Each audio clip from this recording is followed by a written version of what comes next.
And our next guest understands the situation on the ground in Ukraine firsthand. U.S. military veteran Alex Drueke served through 2 tours of duty in Iraq. He went to help Ukraine when Putin invaded, but he was captured during a mission by Russian-backed separatists, eventually sent to a Russian black site, held for 105 days before being freed in a prisoner swap. And during that time, surviving his ribs being forcibly cracked, relentless beatings, and electrocution.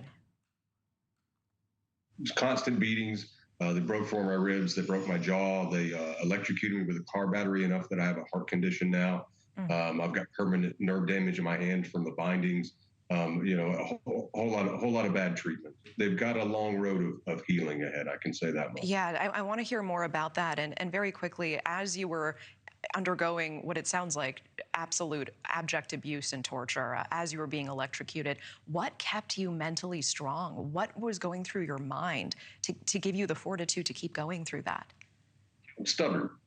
I didn't want them to win. I wanted, even during the beatings, I didn't cry out because I didn't want to give them the satisfaction of knowing they had hurt me that much. So I was pretty sure I was going to die, but I was at least going to go out as strong as I could.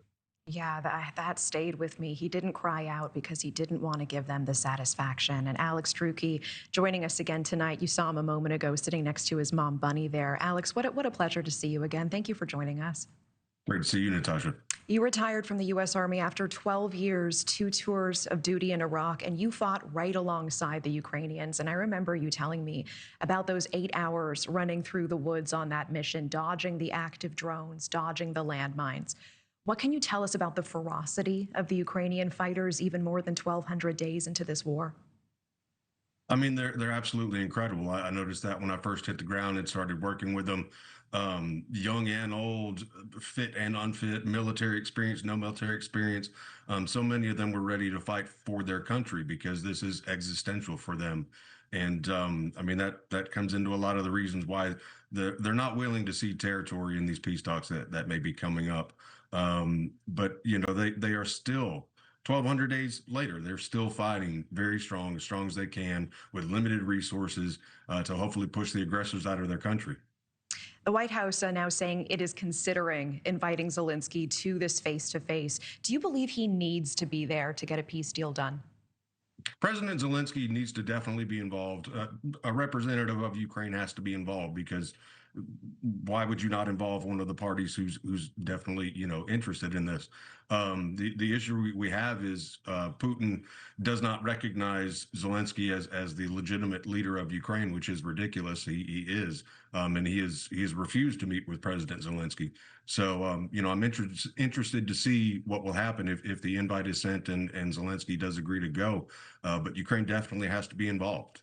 You know, President Trump has indicated a ceasefire with Russia will likely depend on Ukraine ceding territory to the Kremlin. What are your thoughts on this? I think it's ridiculous.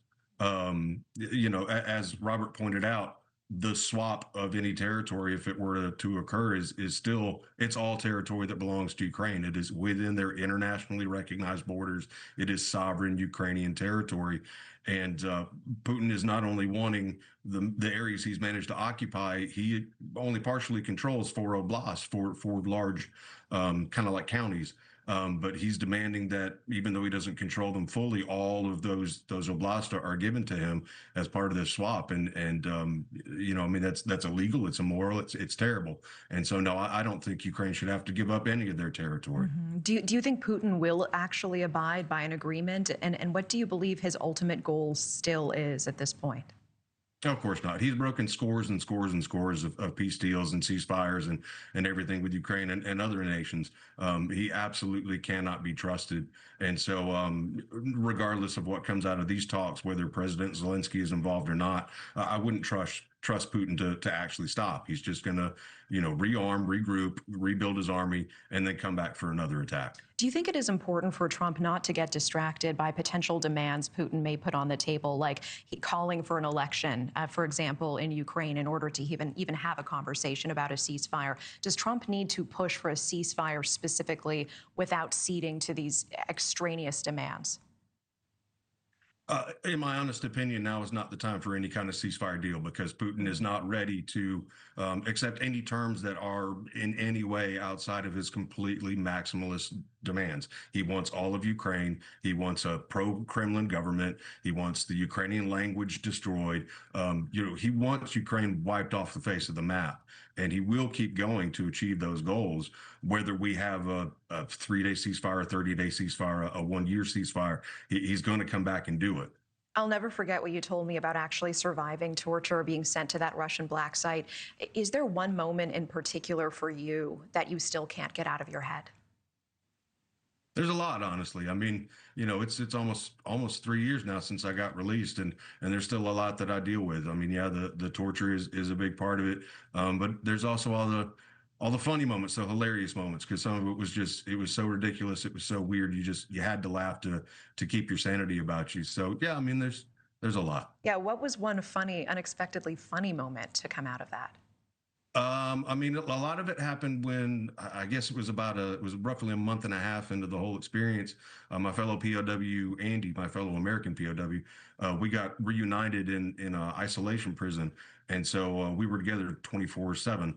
And I mean, just the ridiculous mind games that we played to try and keep our minds active and try and stay busy and try and keep our spirits up. A lot of it is far too profane for me to say on this interview. Well, I remember you telling me about literally making friends with the ants. I mean, talking to the insects at some points during solitary confinement. And, you know how to build a house. So you would just construct a house in your mind over and over again. One more question for you, Alex. I mean, what do you want every American to understand about this conflict that is just really hard to grasp from the outside? This may seem kind of minor, but one of the really big topics I don't think people understand is I imagine when most people hear the word drone, they think of a child's toy or what the wedding photographer used at your cousin's wedding. They think of something small, but you have to realize that, I mean, in one night alone, Russia fired almost 700 domestically produced Shaheds. I mean, for them, it's the Grads. Those drones, almost 700 were dropped in one night, and they are roughly 11 feet by 11 feet. These things are almost the size of planes, and there are hundreds of them coming into all the Ukrainian cities almost every night. And I mean, Russia is a terrorist state, and they are only looking to induce fear and try and break the Ukrainian spirit so they won't fight anymore by bombing their civilians. Yeah. I think people really need to realize that. Alex Drueke, it is an honor for me to see you as always, and please say hello to your mother, Bunny, for us as well. Definitely will. Great to see you, Natasha. Appreciate it. And if you want to listen to Alex Drueke's full story, how he survived that Russian black site, our full conversation is now the most downloaded episode of the Truth of the Matter podcast. He describes in detail those 105 days in Russian captivity, even with ribs broken, sternum separated, the mental resilience that saved him, the specific ways he coped, as we said, talking to the insects, constructing houses in his mind. You can listen to that conversation right now on the Truth of the Matter podcast on NewsNation's YouTube page, or listen wherever you get your podcasts. Thank you for watching. Subscribe below and download our NewsNation app right now on your phone, and you will get fact-based, unbiased news for all Americans.